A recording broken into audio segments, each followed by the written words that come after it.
Recording in progress. Erev Tov. Besorot Tovot Be'ezrat Hashem.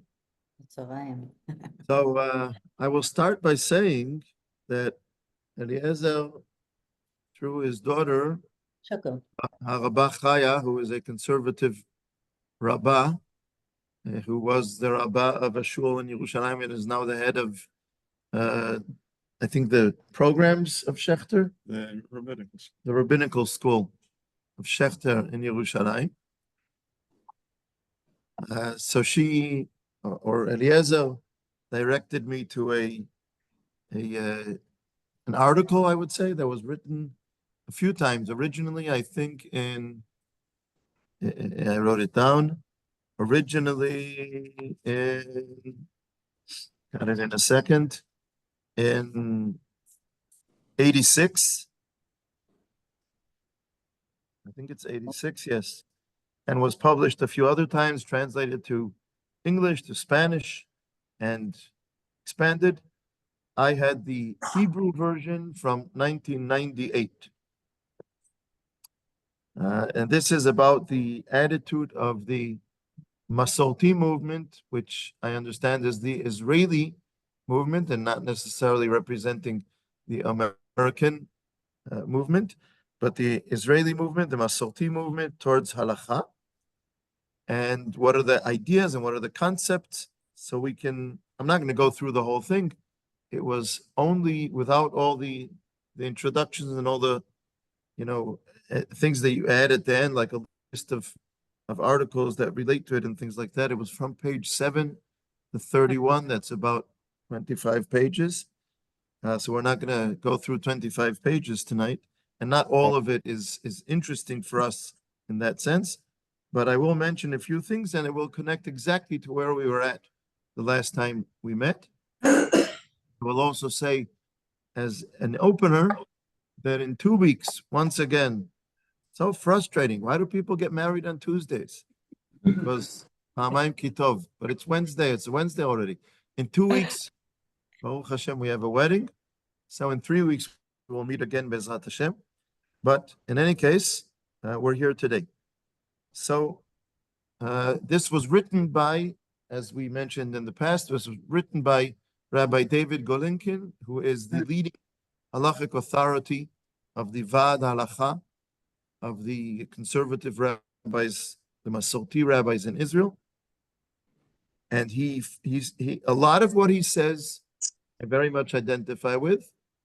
And there are much less points to direct ourselves to notice where I don't agree than there are points that I do agree. I would more or less, I would say in theory, I agree with a lot of what he says. In carrying it out, I find differences. And there are also some differences in the concept, but a lot of it is in how you carry it out. In any case, he opens up with saying that the Masorti movement, in contrast with the Reform movement, is a halachic movement. Reform not. They reject the tradition of halacha, and they take what they want. Whereas the conservative movement considers itself to be, or the Masorti movement considers itself to be a halachic movement, but a movement that believes that halacha is flexible and develops, and that differentiates it in their own perspective from, it's interesting, as he says this, he doesn't say from Orthodox movement or from the Orthodox rabbis. He says from most of the Orthodox rabbis. I think he's right. He mentions the word, this is in Hebrew, I'm translating to English now. In Hebrew, he uses the headline is Masoret v'shinui, tradition and change. And the basic idea is need both, and both are equally important, tradition and change. The authority of halakha, he considers halakha as an authority. He is under the burden, the obligation towards the tradition of halakha, but they have the right and the obligation to interpret it and change it in whatever is right in the modern world. And he also points out that not everyone can make changes, only the rabbis, only the rabbinic, the Vaad Halacha, the rabbinic group that functions as a group can interpret and carry out the halakha. And he says a very important sentence, which I identify with very much and will be very crucial as we go along. And that is, he says, I'll read it in Hebrew and then I'll translate into English. He says, Bram, לפני שניגש לשנות את המסורת, עלינו לקבל את מרות המסורת. Before we go to change the tradition, we have to accept the obligation that the tradition is a source that we are obligated towards. The authority. The authority. Yeah, yeah. The marut will be authority. Yes, it's an authority. And I think that's a very important point because one of the points, I think we've mentioned this already in passing, is that the conservative, the Masorti rabbis take this seriously and don't do all kinds of things, just because it's convenient for them. They do abide themselves by the tradition of halakha with the changes that they see that are proper, they see to be proper. But the question is, the congregations, the followers, do they accept this? And I would say, as we said before, I would ask the same question towards Orthodox people in Orthodox communities. First of all, I agree. Before we, as an Orthodox rabbi, before we consider, can we make a change? We have to accept that halakha is an authority. I agree with his example. He gives as an example the state. If you don't accept the law of the state that you live in, you can't be a member of parliament who's claiming that we should make a change in the law. You're not legitimate.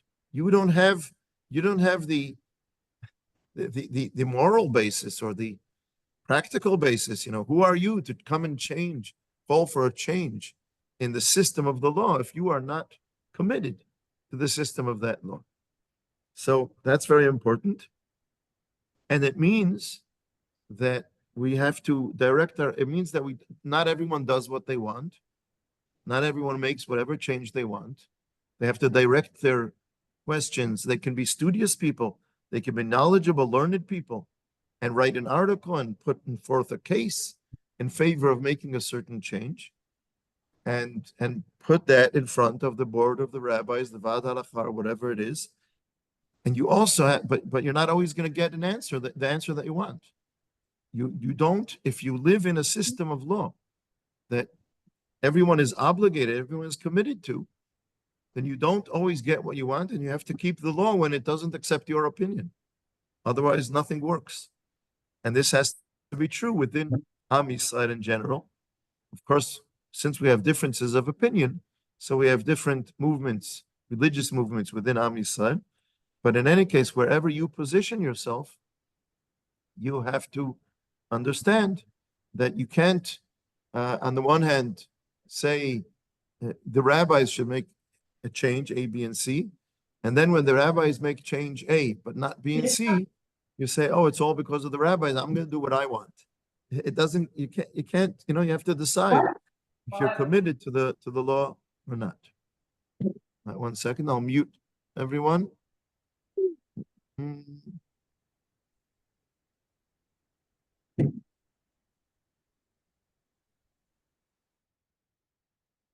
Okay. Anyone wants to speak up, you can unmute yourselves. Okay. So I agree very much with that sentence. He says, therefore, the Masorti movement expects its members to perform the practical mitzvot with the Torah, ben adam lamakom, between man and God, ben adam lachaviro, between human beings. He also quotes Rabbi Heschel, who I always mentioned that my in-laws, Osha's parents, studied with him at JTS. Rabbi Heschel, who said that I'm not sure how to translate this into English, what he means. The sentence in Hebrew is, La'asot yoter mima she'u mevin. A Jew should always perform more than he understands. My understanding is not a prerequisite. Am I pronouncing this, using my English properly?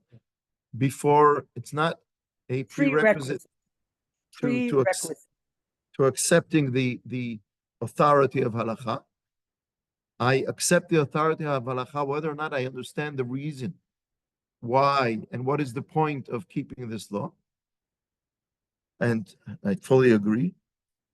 And he says so that he will understand more than he, I'm not sure how to translate this into English, what he means.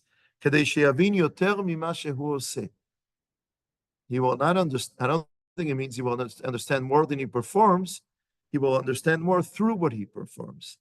Meaning, you keep halacha, you're obligated to the authority of halacha, and you keep the halachot, and by keeping things, sometimes you understand more. Sometimes you keep things that you don't understand. For a person looking at it from outside, it doesn't seem to make sense. Shabbat, I always like the example of Shabbat. Shabbat looks like a very bleak day, a very dark day for a person who doesn't experience keeping Shabbat. It seems that there's this whole giant pile of restrictions and you can't do anything. And what a terrible, dreadful day. But when you keep Shabbat, it's a beautiful, wonderful day. And through keeping the halachot of Shabbat, you can understand them better. I think that's what Heschel is saying. And so all of this I can absolutely agree with. Then he goes on and he goes into a whole piece of why are we obligated to keep halacha? And he brings a few answers which I think answer that question. And then he goes on to other answers that I think are answering a different question of what positive effect does halacha have. I'm not going to go into that. But in the beginning, he says the following. I'll mention maybe 3, maybe 4 of the points that he makes. One is they were given by Hashem at Har Sinai. And this is also a very big difference between the Masorti movement and Reform movement. One reason is theological. They were given by Hashem at Har Sinai. But then he says, but people have many questions.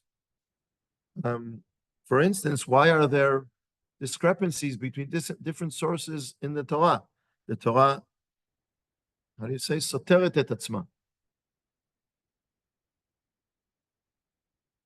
Have a good way to say that in English? Thank you. Contradicts itself in different places. I have other answers to that question. I'm not going to get into that right now. Moral problems with some mitzvot of the Torah? I would say moral question, not moral problem. I have a moral question. I'm always open to hearing questions or open in my own mind to asking questions. If something in the Torah seems to me to be immoral, that's a good question, but I can't put it forth directly and say what the Torah is saying is immoral. I would treat it differently. And here comes another question. What do we do with all the things that were added throughout the generations? So these are some questions that he has towards this first approach. We do everything because it was given by Hashem at Har Sinai. Yes, but what about moral problems? What about contradictions in the Torah? What about things that were added later on? And then he moves on to number 2. The second answer to why are we committed, why were we obligated by the mitzvot of the Torah? And this he quotes from Rabbi Schechter, Solomon Schechter, who was not the founder of the conservative movement, but was, from my understanding, a person who made the movement more significant in England and in the United States when he came to the United States, and created, I believe, JTS and was the first head of JTS and made it Jewish Theological Seminary of the conservative movement and made it an important institution until he passed away. And he says that halacha, we don't know what Hashem said at Har Sinai because everything goes through a human prism. You say that? And what halacha is the way the Jewish people throughout history understood and interpreted the revelation of Hashem as Am Yisrael accepted. And he says that the center of authority is passed on to Am Yisrael. Up to now, I can agree. And he brings several sources, such as stories like the famous story of Tanuro shel Achnai in the Gemara in Masechet Bava Metzia, where there's a question about something, whether it's pure or impure, and there's one rabbi who says it's pure and several rabbis who say it's not pure. Right. Rabbi Eliezer says it's pure, and they all argue with him, and then they perform these kinds of miracles, signs from heaven, that they're right. If I am right, this will happen and that will happen. And Rabbi Eliezer stands on his feet and he says, he brings proof. They both bring proofs. And then Rabbi Yoshua says, Lo b'shamayim hi. The Torah is not in heaven. It's mi shamayim. Torah mina shamayim. Hashem gives it, but Hashem gave it to us.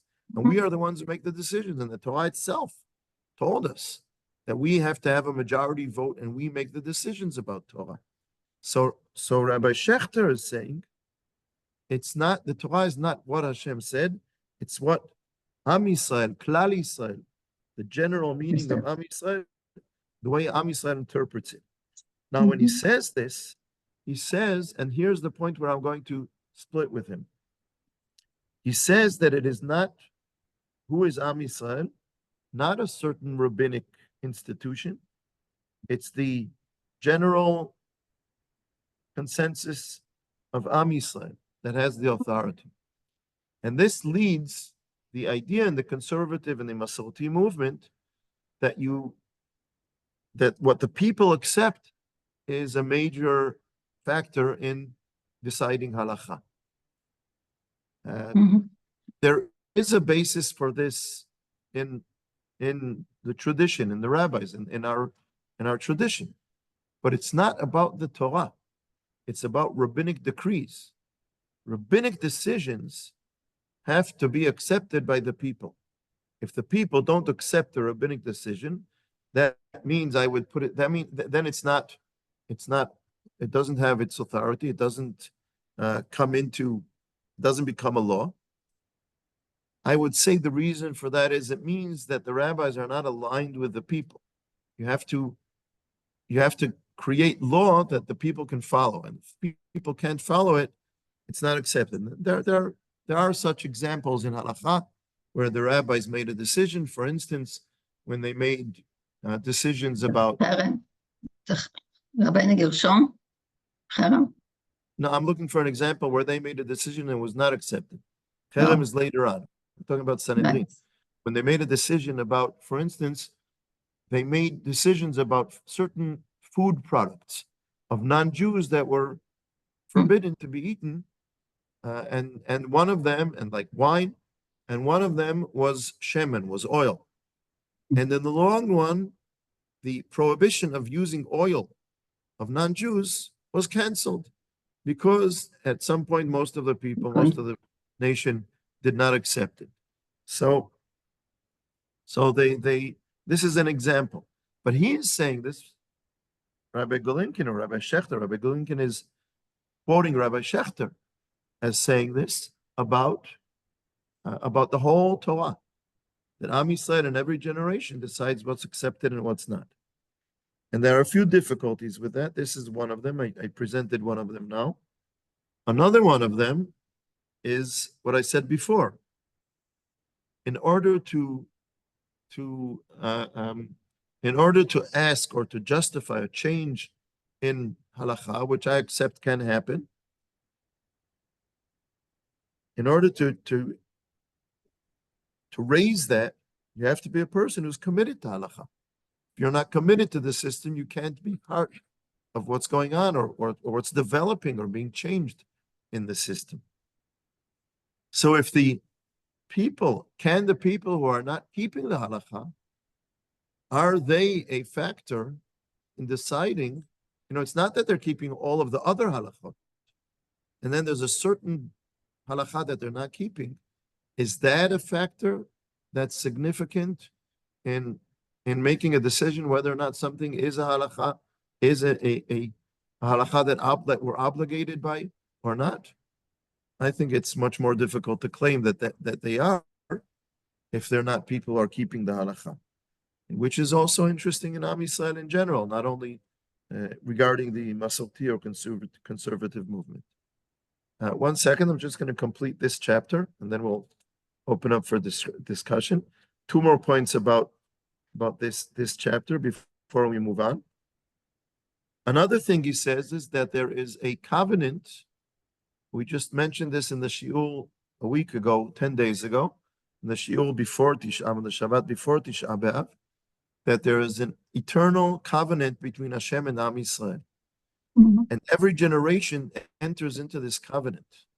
What I spoke about in the shiur on Parashat Dvarim is that what Moshe Rabbeinu was doing was that when Bnei Israel stood at Har Sinai, when they left Egypt, it was the previous generation, the generation of Yetziat Mitzrayim. Now, when Moshe is speaking to them, it's after that generation had all died, after 40 years in the desert. Now we're speaking with generation 2.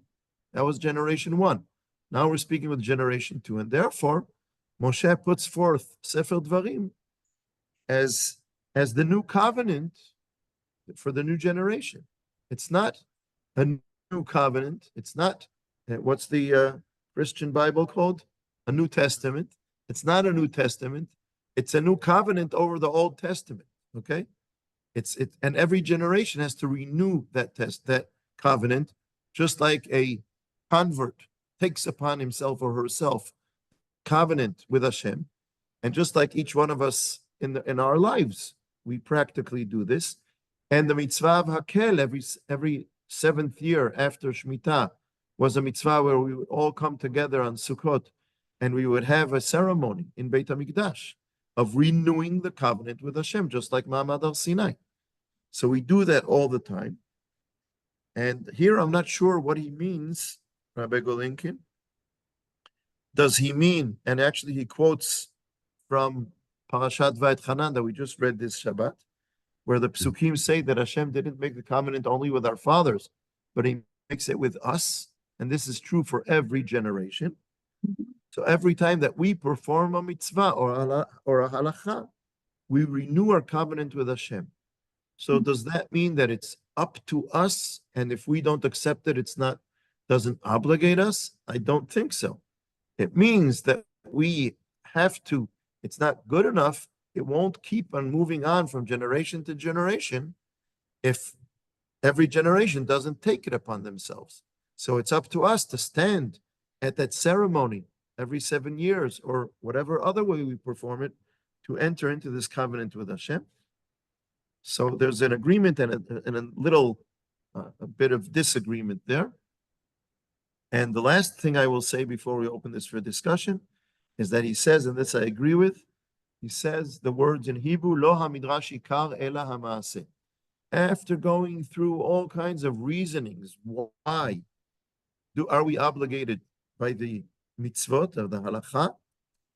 He says that we first act and then we look for the reasons. The way Am Yisrael functions, it's not all kinds of learning, philosophy, lessons that we have, speeches, sermons that the religious leader gives in the holy place. That's not what turns us into Jews. It's the actions that we take, the mitzvot that we perform, that turn us into Jews. And after we perform them and we live according to these mitzvot, then we ask ourselves, why do they obligate us? What is the point of them? And we answer all these. He gave 9 different answers, which I'm not getting into, but that's secondary to the life, the fact that we live according to the mitzvot. And living according to the Torah is what creates Am Yisrael and passes it on from generation to generation. So there's a lot of agreement here. And yet, at some major points, there's disagreement. The main point of disagreement is that it can't be totally dependent on whether or not Am Yisrael keeps it or not. And there were times in history that Am Yisrael was very neglected to a very large extent, some of the mitzvot, and that did not nullify them. So I think here is a very important point of disagreement. Maybe we have to be wise as religious leaders. Don't make a rabbinic decree that's way beyond what the people can accept. It's not gonna work. but the Torah itself is not up to whether or not people keep it or not. Eliezer, bevakasha. There are two things. First of all, Please speak up. We there are have two people on things. Zoom. I'm wondering whether this question about the sociological aspect of the mitzvah. Do you hear him? Yes.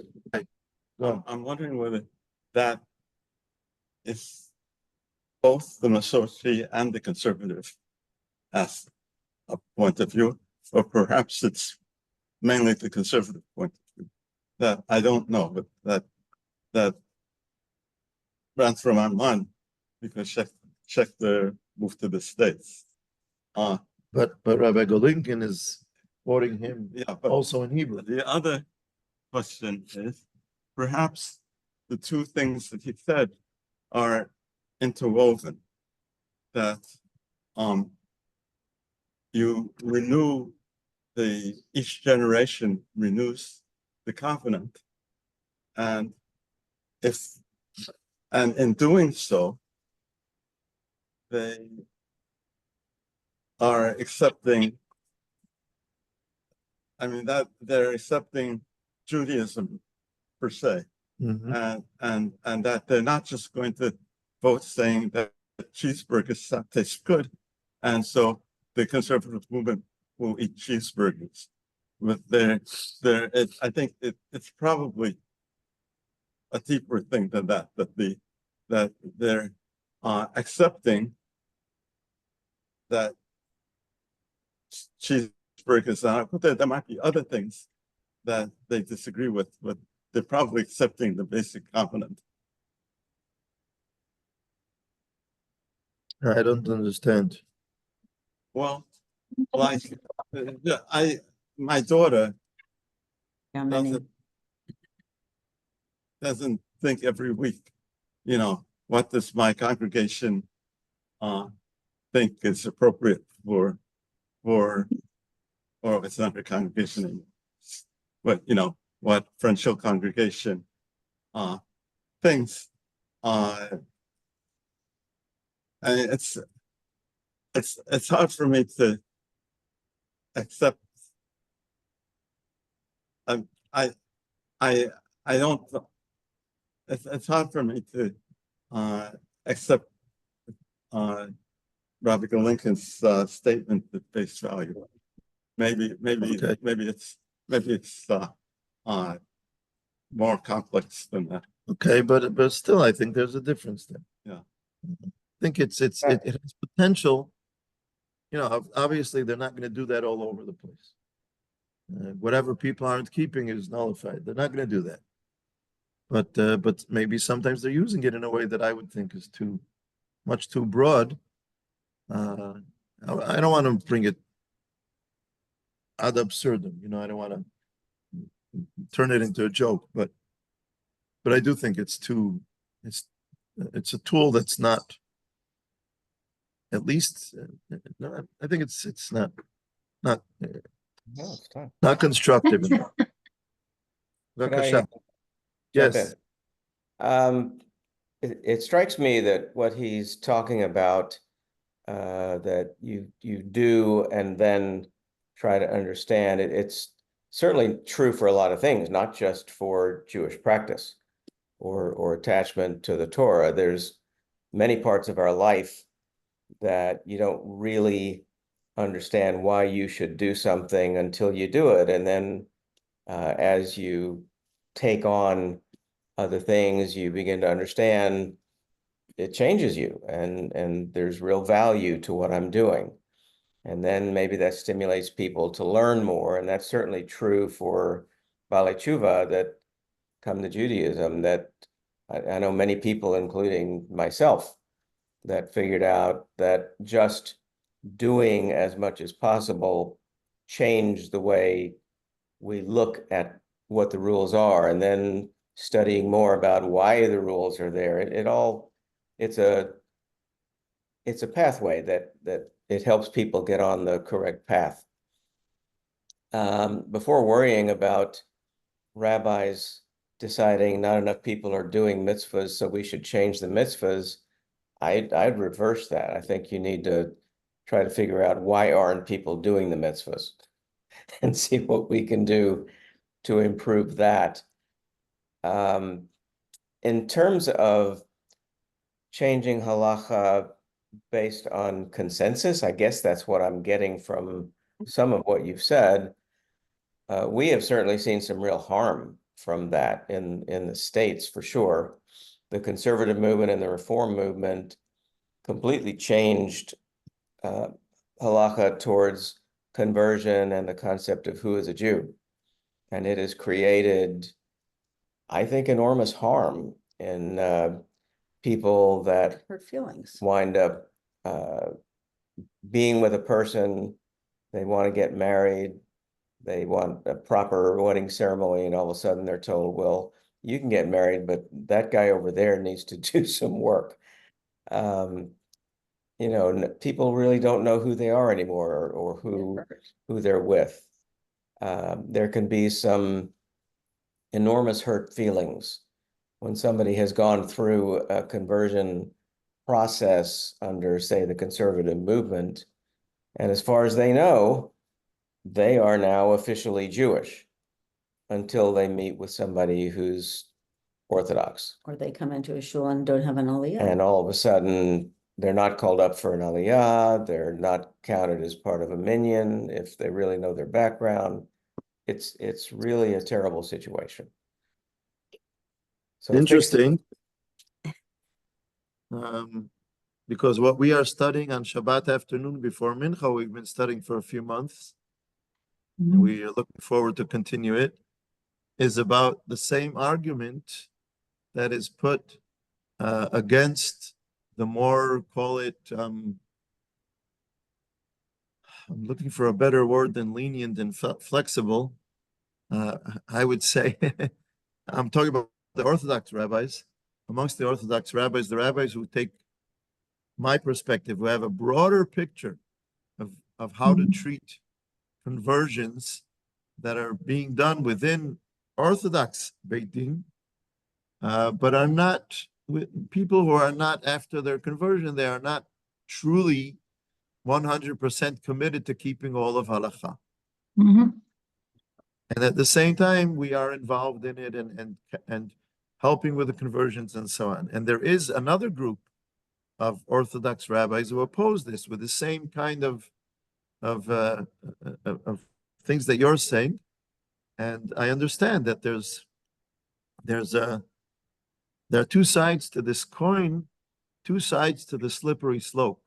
The slippery slope, I always say, is, wherever you put a slippery slope, there's another one on the opposite side. And one slope is you're being too lenient, too easy on joining Judaism, and some of it is just you come to one or two or three meetings and you say I'm Jewish and you become Jewish. And the other is that people are easily going to just fall out, and we want to keep them in. And if they met a non-Jewish partner and so on, we still want them to be in the community. And so it's all that same thing that we've been discussing the whole time about the non-Orthodox movements, that sometimes things are watered down so much that there's not enough left. On the other hand, if they didn't have that option, then they wouldn't have anything. So that's always something to be considered wherever you are on the Right. what is it called, on the spectrum, yeah.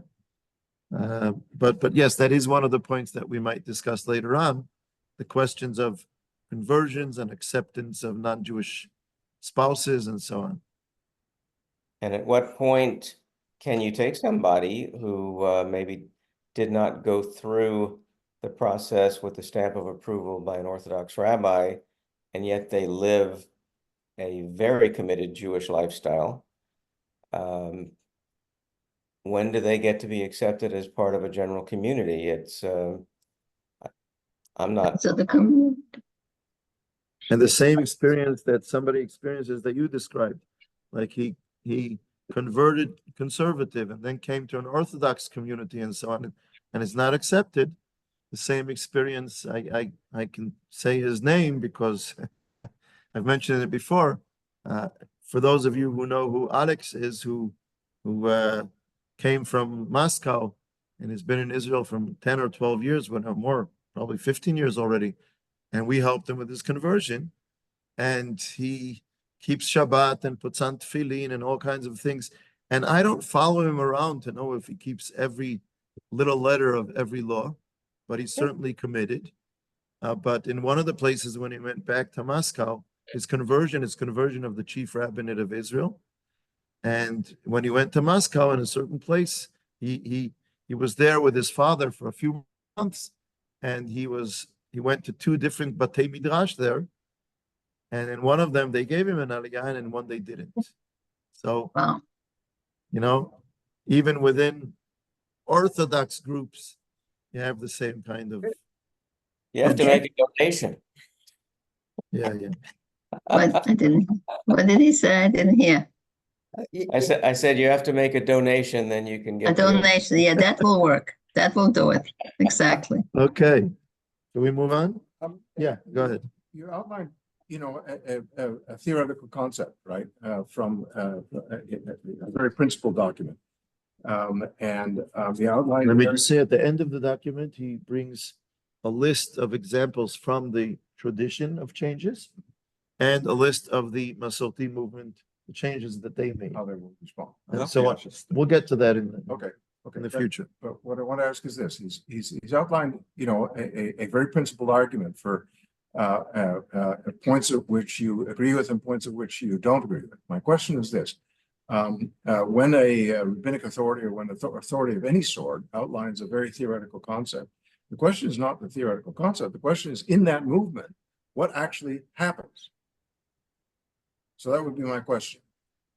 We perhaps don't know the answer to that, but I'm sure that Masorti or conservative has a broad spectrum within itself, and there are people who abide by these theoretical concepts, and I'm guessing there are people who would not. Do we have any idea of that? Well, first of all, this changes in different times in history. There were, I've mentioned this in the past, there were times in the United States where the conservative movement was the strongest movement amongst the Jews, and had a very significant impact on keeping people connected to their Judaism. And what I understand is that in the last decade or two or three, maybe from the 80s, that has declined very much. That's one question. The other question is, and again, the same challenges are the challenges that we will be faced with within being Orthodox and yet open to some changes. The second question is, how many of the children and grandchildren does it keep up or it fails in that? That's a major question that we all have to ask ourselves. And also, I would say another thing, the people who are within the formal movement, meaning belong to a certain community, conservative, Masorti, Orthodox, or whatever, how meaningful is that in their, I don't know how to measure this statistically, but how is that very meaningful for them, or is it something that's very superficial and lightweight in their lives? And these questions are all intertwined, because if it's lightweight for the parents, it's not going to have much of a chance of continuing for the children. And I go back to the story of the son of the conservative rabbi who went to public school but could not go. His parents would not allow him to go with his friends to a restaurant or on Shabbat. They kept conservative commitment. The father was a conservative rabbi and did keep his commitment to halakha the way he understood it. And the kids, as kids, were frustrated about this. On the one hand, we're in public school and all our friends are non-Jewish and everything. On the other hand, we're restricted and we can't be with them in all kinds of fun times and places. On the other hand, when they grew up, because they experienced this commitment in the home they grew up in, that kept them connected. And I'm speaking about two such people, and this is not a statistic, just one person I happen to know and another person that he happens to know with the same kind of story who became Orthodox. So it's very hard to measure. That's on a very old letter that I read to myself that I wrote 24 years ago. And at the end of this letter was an explanation to our children of what on earth we were doing with this idea of making Aliyah. And at the end of this long letter, on one of the copies of the letter that I have that I just dug up a couple of days ago, there's a comment that I wrote that I'd forgotten about completely, and it was a comment from my youngest son Joseph, who was talking about what he liked about Israel and what he liked about America, because that's what we asked the kids to sort of figure out when we were deciding should we stay or should we return to America after a year here. And he said, well, what I really like about Israel is it's really cool. Everybody's Jewish. And what really I like about America, wow, it's really cool. I'm special because I'm Jewish. And nobody else is. That's very nice. Very well put. Okay. Yeah. Would you call that win-win? In a way. Well, It's hard to say. you can't live or grow up in both places at the same time. Yeah. And you can't experience both experiences equally in your life. But being able to travel between the two does give you something. It's one of the, seriously, for me, it's one of the pleasures of going abroad. You know, believe me, trust me, I'm very Jewish when I'm abroad. You know, and you know, there are people who say, you know, Ma shekoreh b'chul nish'ar b'chul, right? Well, you know, the food you eat. So no, I don't make fun of myself, but there is a sense of a little bit, you know, like one place we were on a Shabbat once somewhere and didn't see a Jew around, and we were very happy to be for one Shabbat without any Jews around us, and then we thought to ourselves, you know, just imagine that somebody sees me with my kippah and it says, "Oh, great, we're 9. We need a 10th for a minyan," and I'm going to say, "Oh no, I didn't want that." And then we went on a walk on Shabbat, and someone came out of a cabin, saw us passing by with a white Shabbat shirt and a kippah, and invited us in, a family from Israel, for a cup of wine. It was sweet. But we're no longer the only Jews in this town. So there are 2 That's Jewish nice. families on that Thank- Shabbat. Yeah, But that's on the nice. other hand, when you come back to Israel, it's very much a feeling of coming back Yeah. home, definitely. Absolutely.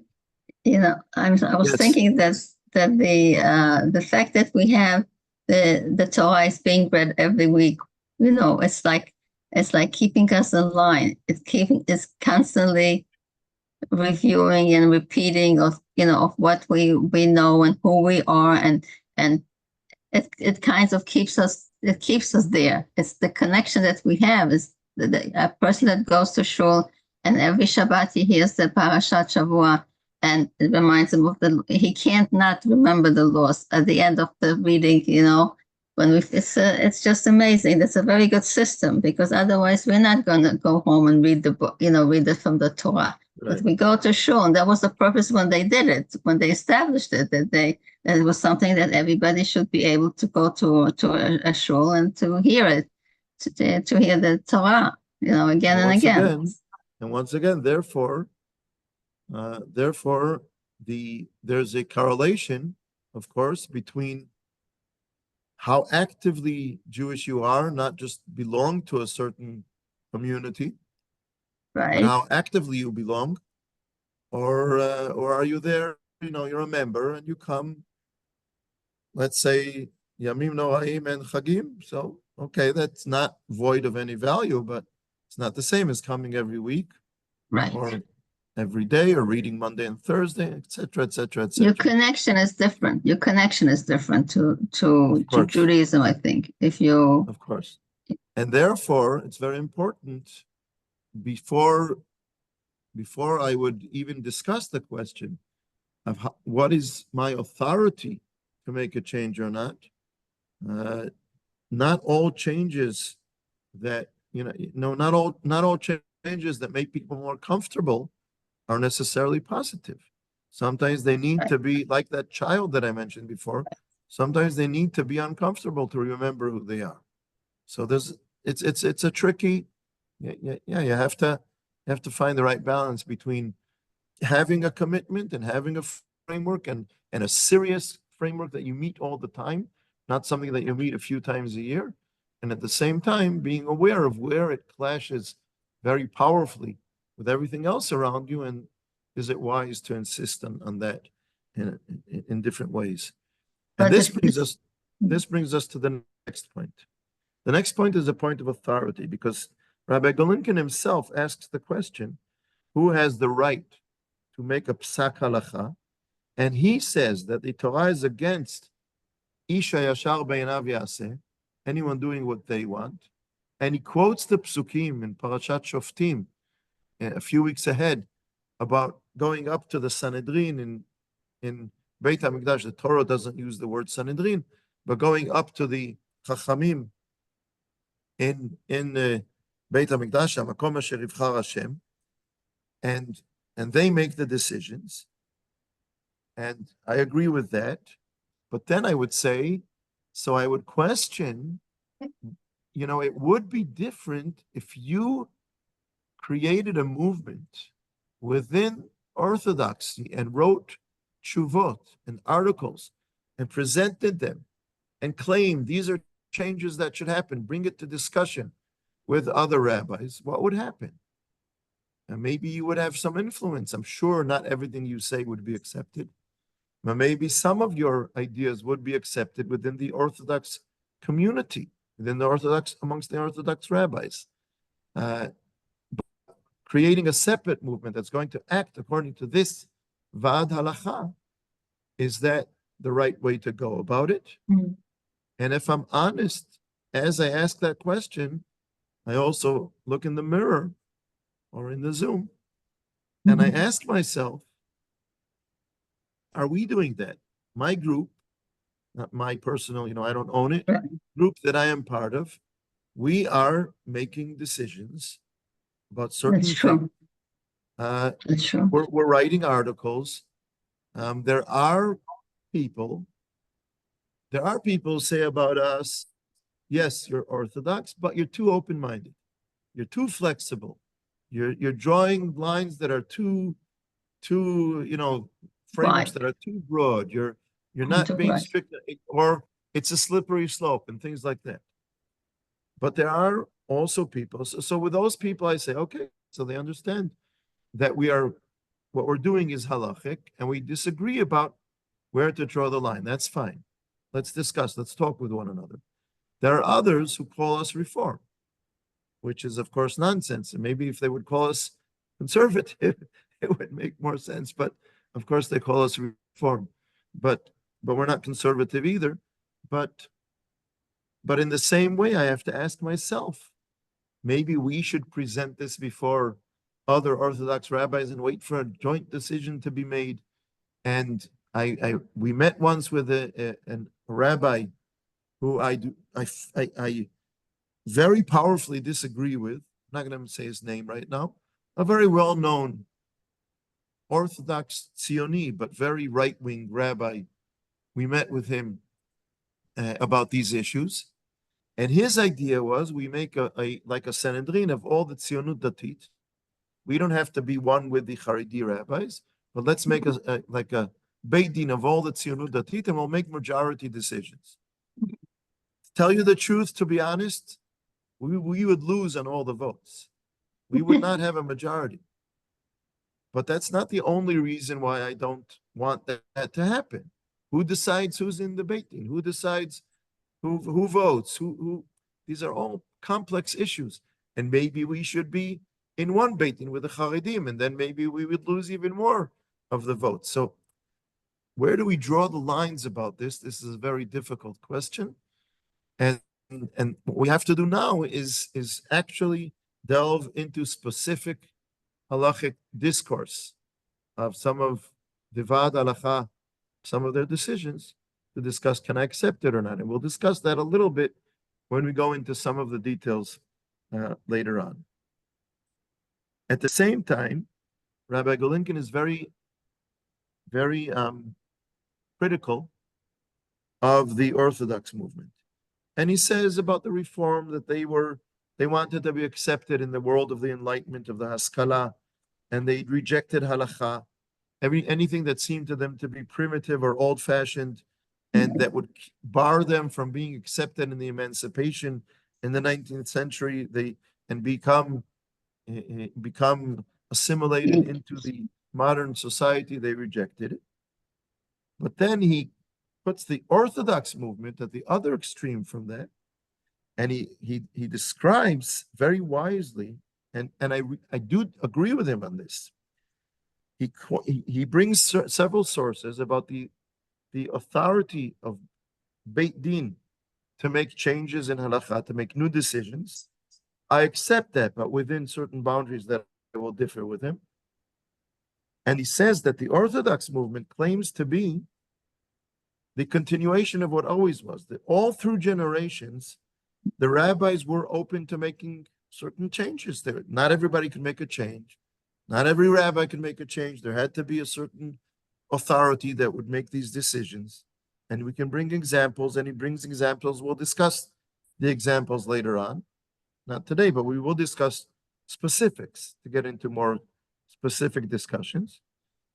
And he claims that Orthodoxy claims that we are the continuation of the rabbis of all the generations, but he says, no, you're a break-off, because you decided, because of the reform movement, you decided no more changes.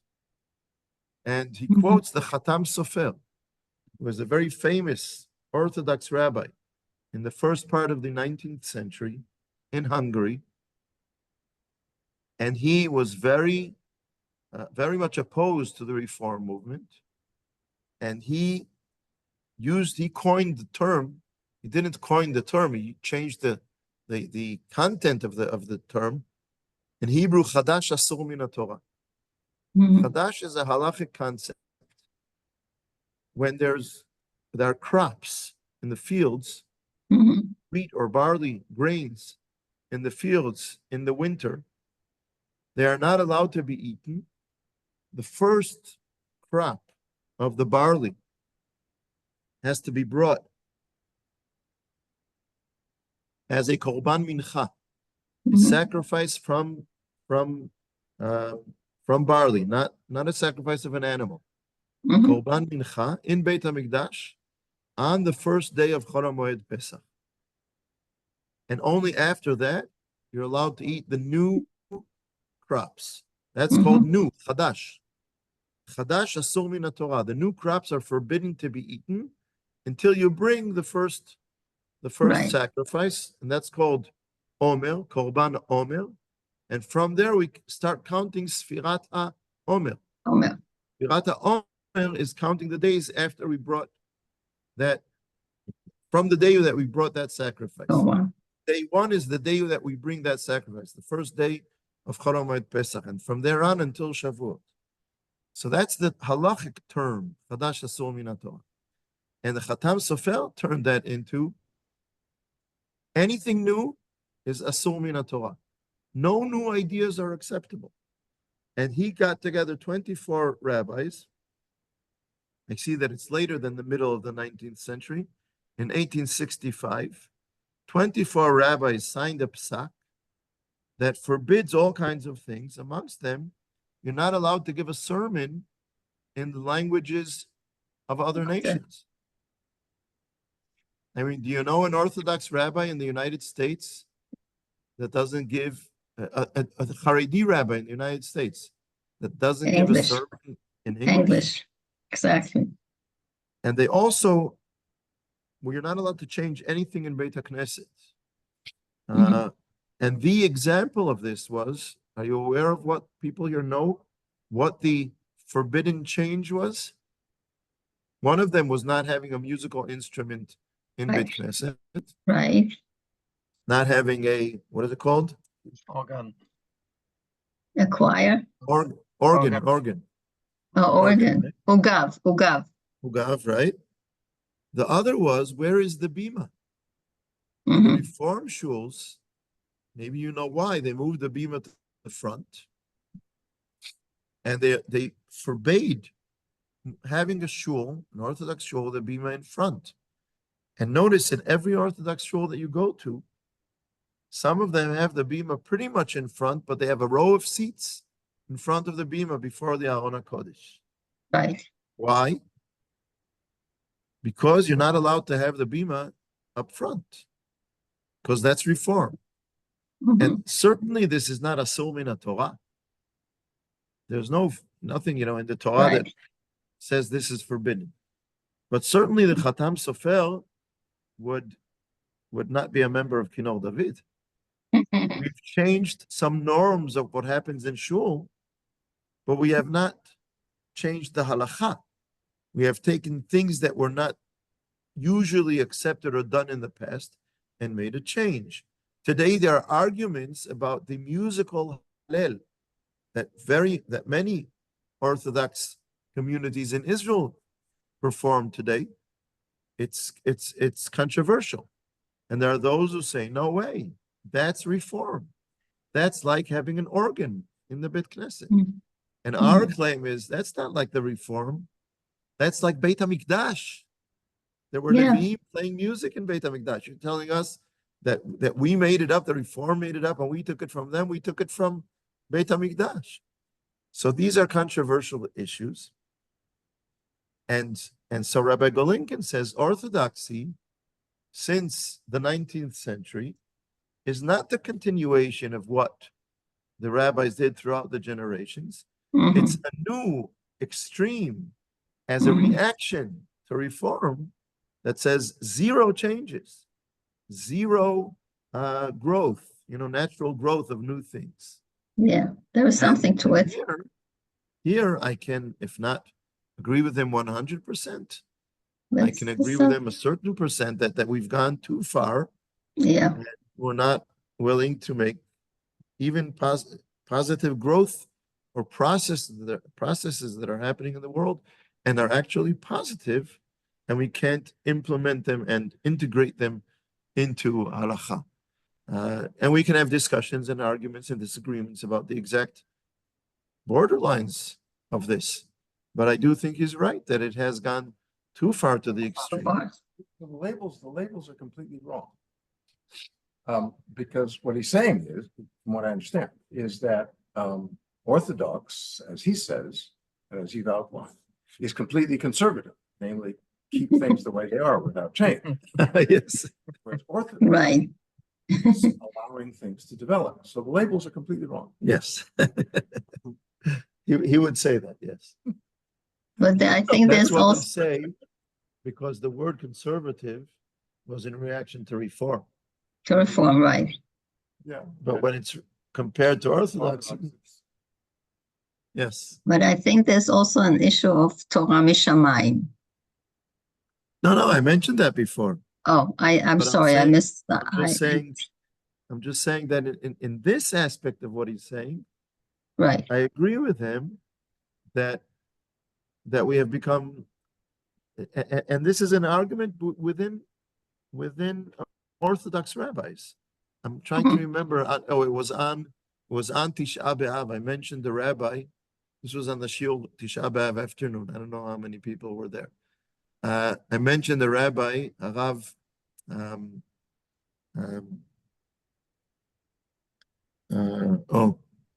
Was the Sephardi rabbi of Rav Chaim David Halevi. Was the Sephardi rabbi of Tel Aviv, Rav Chaim David Halevi, and he was a very well accepted rabbi, and he wrote that halacha comes from the word halicha, movement, and there has to be movement in halacha. Of Right. course, he would firmly disagree with the decisions of the Vad Halacha of the Masorti movement, but Right. But I would agree very much with the Rav Chaim David Halevi that there are certain things that have to be in movement, and we have to find Right. the Right. balance here, and we have to have enough learned, highly learned, leading Orthodox rabbis who are willing to consider certain steps and make decisions about them, and then we will be able to accept that not everything we want is going to be accepted, not everything that every one of us thinks should be a new process is going to happen, but there's somebody up there thinking of it, considering it seriously, accepting some of the new positive things that are happening in the world and integrating them into halacha. But right now, struggle than a process. But at least we can be part of the struggle to be part of the process. So a comment about the Torah Min Shemayim, I was interested to hear that he felt like that was something that the Masorti movement firmly agrees with. Yes. That wasn't true for the conservative movement in America necessarily. Ed and I heard a lecture from a rabbi many years ago, I'd say at least 25 years ago, that was the head of the philosophy department at JTS. And he gave a talk about what do the conservative movement and the reform movement have in common. And the first thing he said is that neither movement believes that the Torah was actually given at Sinai, that's just a nice story that we use. Who was that? Who was this? I cannot remember his name, but at the time he was the head of the philosophy department at JTS. Now, was that That's a really? known claim. Yeah. That's a known claim. Interesting point. So Write that down to wonder look into it. if that's a difference in the Masorti movement in Israel. I don't know. Interesting. But it seems to me that it's difficult to tell somebody they have to follow the rules of the Torah if you invalidate the basis of the Torah. You mean Try the, to look into that. oh, okay. Torah Min Shemayim. If it's I will not try to look into that. God, then where's the imperative? Okay. I'll try to look into that. Eliezer, we'll have to end after this. Well, first of all, I was wondering how many people, how many Please leading, speak up. yeah, I was wondering how many leading authorities in Judaism would have supported Yirmiyahu Hanavi. Well, they didn't. Yeah, exactly. Very few. I mean, I think it's important that you have this freedom and especially in the prophets, which is I think that's one reason why certain people don't quote the prophets, but that's another issue. But I mean you do, but there are other people that sort of forget about them. And another thing is that I would really be afraid of Sanhedrin now. Mhm. And in fact, in the past, didn't some of them kill each other off? There was one such incident. But I mean now, But it didn't I mean, work. if you think of It can work, cannot work. of the people with the loudest voice in public. Oh, I have a big question about how can Sanhedrin be implemented today? In Right. what way? Who's going to make the decisions? Who's Who's in there? going- Who's not? And I think for now, as far forward as I can see, I don't see it happening in my lifetime for negative reasons. I think it would be wonderful, but the same reasons why you're saying you're afraid of it are the reasons why I don't think it can even happen.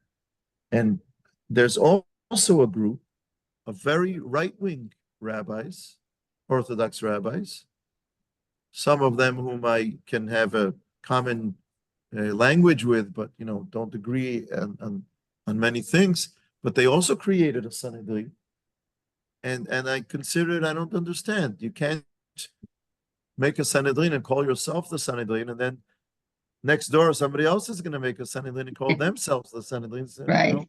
Yeah. How can you do that? It has to be something that happens from Am Yisrael and not from a certain group saying we are the Sanhedrin.